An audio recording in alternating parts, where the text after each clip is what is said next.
I never thought I'd be the one to bring down the most feared HOA president in Oakridge Estates, but here we are. My name's Daniel, and for the past 2 years, I've had to deal with Barbara Williams, though everyone in the neighborhood calls her Karen behind her back. As president of our homeowners association, she ruled with an iron fist, using her position to micromanage everyone's lives while somehow exempting herself from the very rules she enforced. I'm a software engineer who works from home, which means I've had a front row seat to Karen's daily power trips. From my office window, I'd watch her patrol the neighborhood with her clipboard, documenting every infraction with an enthusiasm that bordered on obsession. Too many holiday decorations. She'd write you up. Trash can left out past 6 p.m.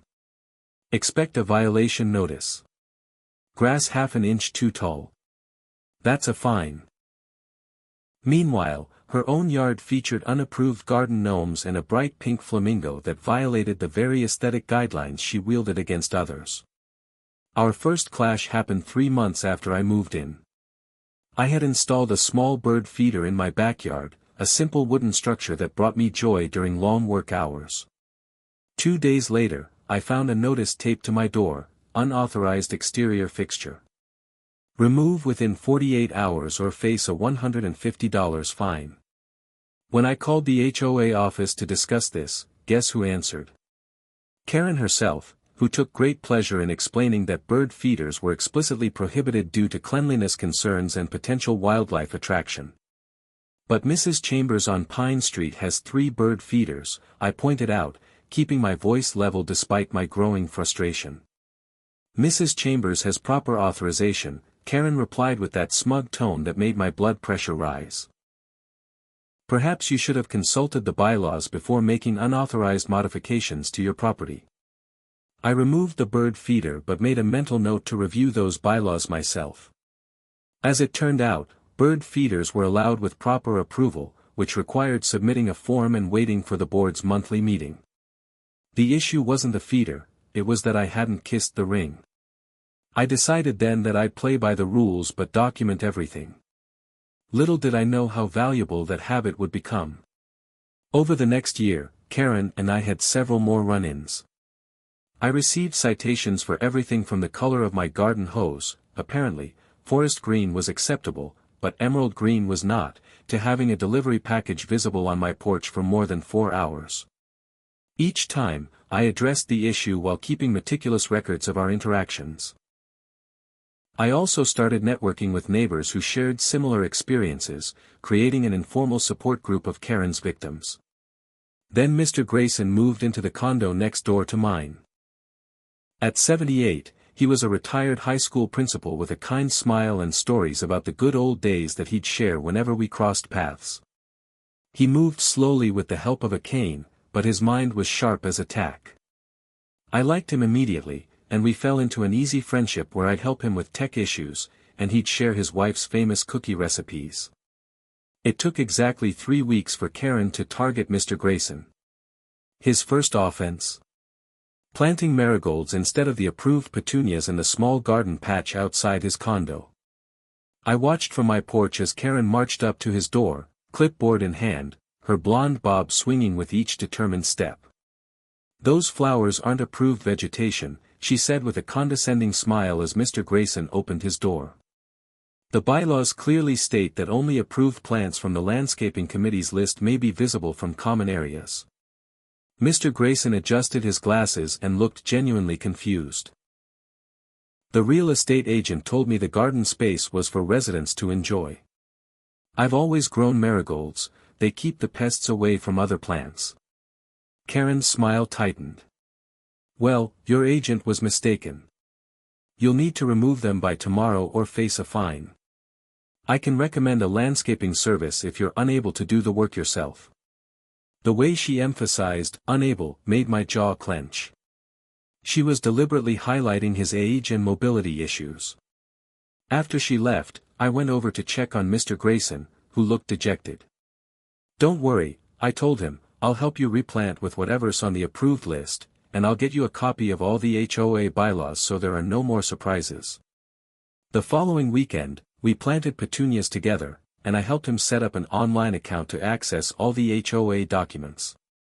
That's when I discovered something interesting. Karen had been president for 6 years, despite the bylaws clearly stating a 4-year term limit. When I pointed this out to Mr. Grayson, his eyes twinkled. "Sounds like someone's been playing fast and loose with the rules," he said with a chuckle. "In my experience, people who enforce rules most strictly often have the most to hide."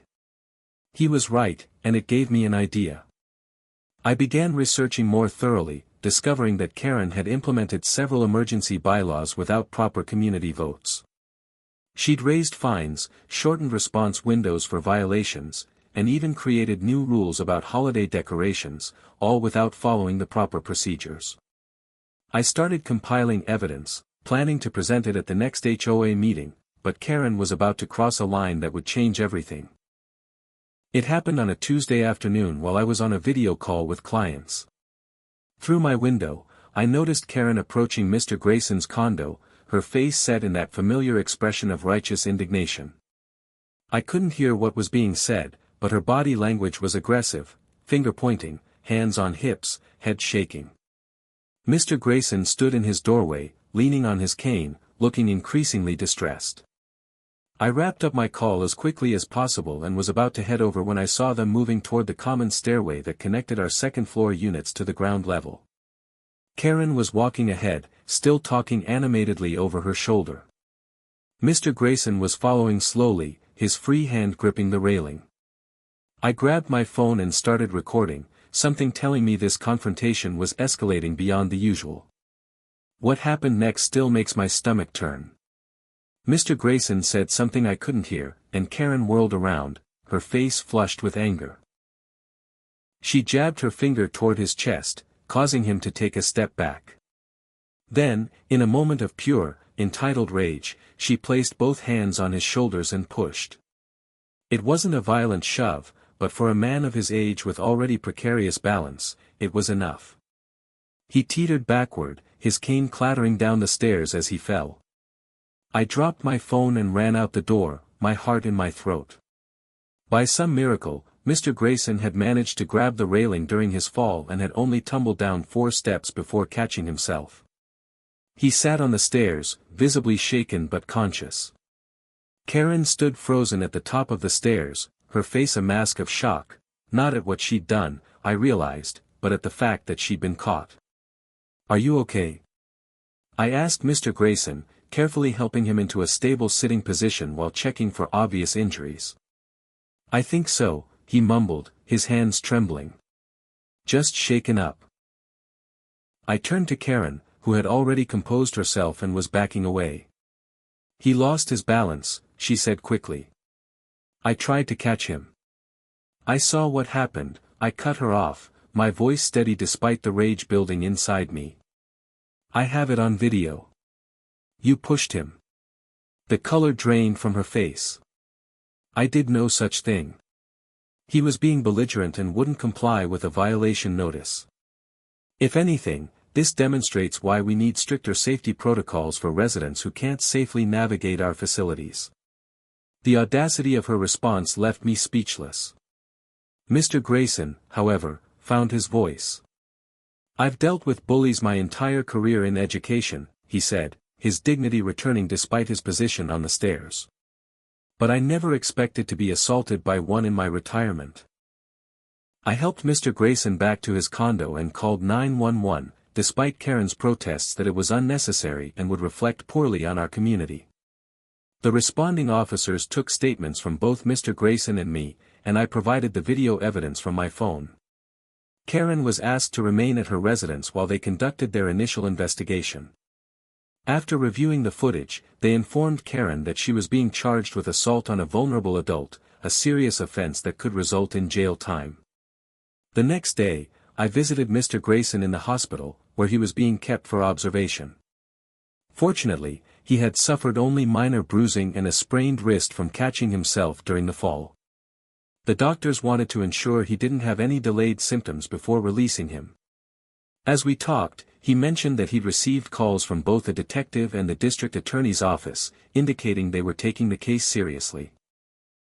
Word spread quickly throughout the community. By the end of the week, an emergency HOA board meeting had been called. I attended, along with nearly every homeowner in the development, a stark contrast to the usually poorly attended monthly meetings. The atmosphere was tense as the vice president called the meeting to order and announced that, in light of recent events, they would be voting on whether to remove Karen from her position immediately. Karen sat rigid in the front row, dressed impeccably as always, but her usual confidence had vanished. When given a chance to speak, she tried to paint the incident as a misunderstanding blown out of proportion. In my 6 years of dedicated service to this community, she said with a slight quiver in her voice, I have always acted in everyone's best interest. What happened with Mr. Grayson was unfortunate but hardly criminal. Several homeowners stood to share their own experiences with Karen's overreach and intimidation tactics. Then the vice president announced that the board had reviewed the bylaws I'd highlighted and confirmed that Karen had indeed exceeded her term limit and implemented unauthorized changes to community rules. The vote was swift and unanimous. Karen was removed from the board, effective immediately. As the meeting adjourned, I watched Karen sit motionless in her chair while others filed out. The reality of her situation seemed to finally hit her. Not only was she facing criminal charges that could result in up to a year in jail, but her reputation in the community was irreparably damaged. Her real estate business would likely suffer as well. Who would trust an agent with a pending assault case against an elderly man? When she finally stood to leave, our eyes met briefly. For a moment, I thought I saw a flash of remorse, quickly replaced by the familiar hardness. She straightened her designer jacket, clutched her purse tightly, and walked out with as much dignity as she could muster. But everyone present could see the truth. Karen's reign of terror was over, brought down by her own hubris and the very rules she had wielded so carelessly against others.